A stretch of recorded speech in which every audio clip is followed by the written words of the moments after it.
Good afternoon. This is Anna from the Junior League of Charlotte, and I have a couple of stories to read for you. First, we are going to look at some short stories from Aesop's Fables. So these are going to be very quick stories, and each one has a meaning that we will then talk about.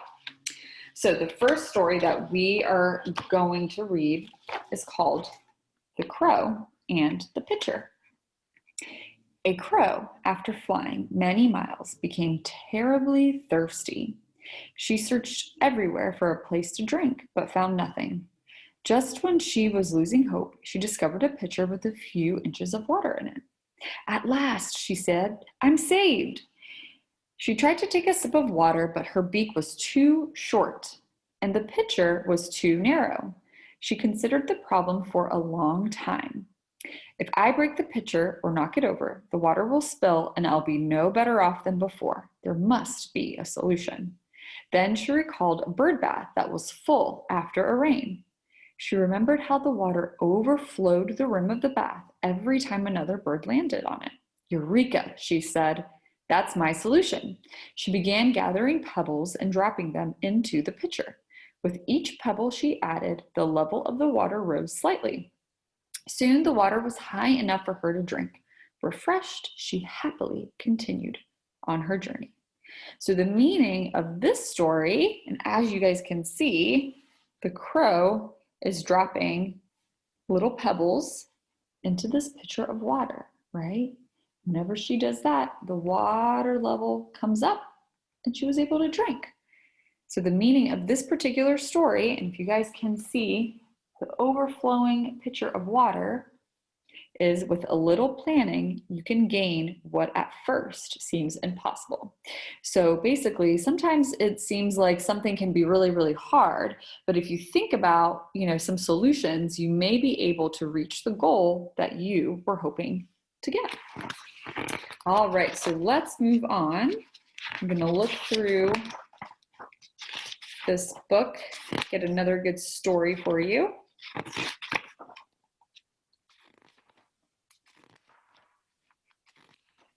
All right, let's do this one. The Goose Who Laid the Golden Eggs.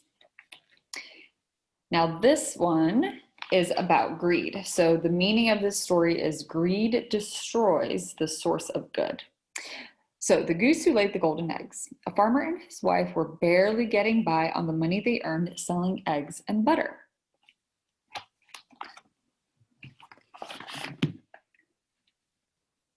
Then a miracle happened. The wife was collecting eggs from the hens and geese when she noticed that one egg was particularly heavy. When she examined it, she found it to be made of solid gold. "We're rich," she cried as she ran to show her husband. Every few days, the goose would lay another golden egg, and soon the farmer and his wife were wearing expensive clothes, building onto their farm, and hiring servants. But for every golden egg the goose laid, the couple would spend 2 eggs worth of gold. One day they realized that they owed everyone money. "I know," said the farmer. "Let's cut open the goose and take out all the gold at once." "Good idea," said his wife. "Here's the knife. You do it." The farmer wasted no time catching the goose and slaughtering it. But when he cut it open, he found it to be just an ordinary goose. So again, this story is about greed, and greed destroys the source of good. So here the farmer and his wife had this awesome opportunity, right? They were able to get things that they needed from the solid gold egg. Unfortunately, they got too greedy. As you guys remember, they were spending money that was worth 2 golden eggs when only they had 1 at a time to spend. And as a result, they lost their goose. And it sounds like they had some debt. You guys know what that means? That is when we owe money to someone. So their greed, unfortunately, got the best of them. All right, let's look and see what other stories. So this one is called The Monkey and the Camel. At a great meeting of the beasts, the monkey stood up to dance. There's the monkey. And here are all the animals, right? So the monkey stood up to dance, and his performance delighted all those present so much that they honored him with great applause. This praise infuriated the envious camel, who stood and tried to show up the monkey with his own dancing. But the camel made such a fool of himself that the beasts shook their heads and drove him out of the meeting with their jeers and laughter. So what do you guys think is the meaning behind this story? It sounds like the camel wanted to be just like the monkey. The meaning of this story is to be yourself. So we all have special talents and we all have a unique personality, and it's important to remember to be ourselves. All right, let's see. What else do we have? All right, let's do this one. This is called The Cat and the Bell. A group of mice was sitting in a hayloft discussing the problem of the farmer's cat. With that cat around, it's not safe to step outside anymore, said one mouse. We need to find a way to tell when the cat's around and when she isn't, said another. Many plans were discussed and rejected. Finally, one mouse announced what he thought to be the perfect solution. The problem with the cat is that she's so quiet. Look, there she is. See, all the mice are congregating. Do you guys know what that word means? So to congregate means to get together. So all these mice are getting together to discuss how they can essentially live their lives without having the cat sneak up on them. And you guys know cats can be quiet, right? So look, here are all the mice. Here's an older mouse. He's got his glasses and his cane, his walking stick there. What's this mouse holding? Let's see. The problem with the cat is that she's so quiet, said the mouse. What if we tie a small bell around her neck so that every time she moves, the bell will tinkle? That way, we'll always know where she is and she'll never be able to surprise us. Brilliant, said one mouse. Perfect, said another. What a wonderful plan, exclaimed a third. All agreed that putting a bell on the cat was the solution they were looking for. When they finished congratulating one another, the oldest mouse spoke up.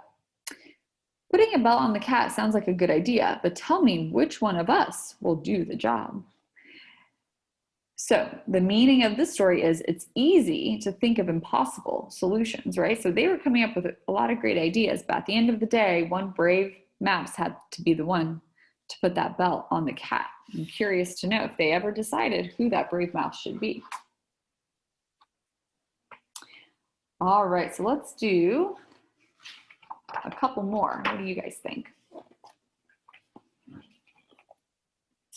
Let's do this one. The Bull and the Bullfrog. A young bullfrog was exploring the far end of the pool when a bull walked up for a drink of water. The bullfrog was amazed by the bull's size. He had never seen anything so large before. Excited, he swam home to tell his father what he had seen. Father, I just saw the most gigantic animal in the world, said the young bullfrog. He was at the other end of the pond. Now, son, his father replied, everyone knows that I'm the biggest animal in this pond. Just watch me. The old bullfrog took in a big gulp of air and puffed himself up. Was that animal bigger than this? His father asked. Much bigger than that, said his son. How about now? Said the father, puffing himself up even bigger. I'm afraid he was much bigger still, said the son. Well, said the father bullfrog, as he sucked in as much air as he could.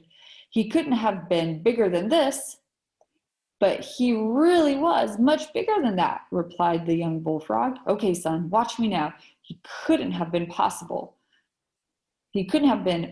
bigger than this.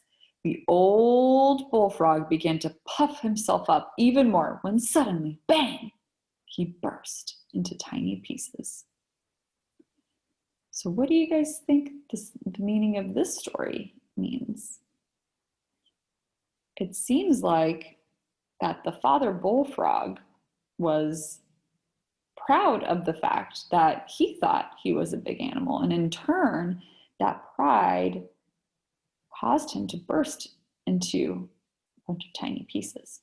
So the moral of this story is stretch your arm no further than your sleeve will reach. So sometimes, if you guys have ever heard the term, don't be too big for your britches, sometimes you have to know your limitations, right?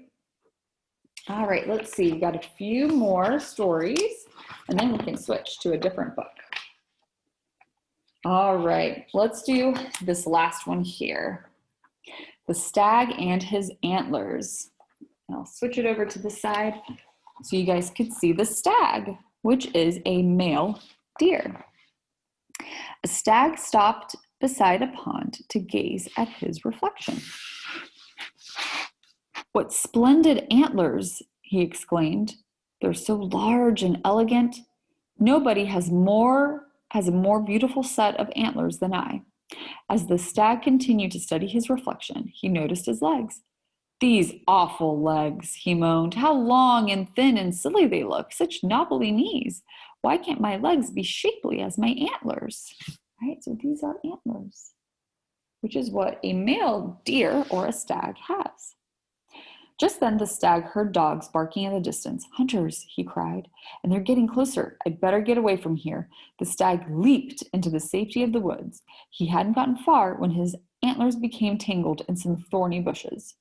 The more he struggled, the more tangled the stag became. Meanwhile, the dogs drew nearer. "This is the end of me," thought the stag, but in that instant, his antlers came untangled and he bounded away to safety. "What a fool I am," the stag thought. "The antlers that I thought were so wonderful almost killed me, and the legs I disliked so much saved me."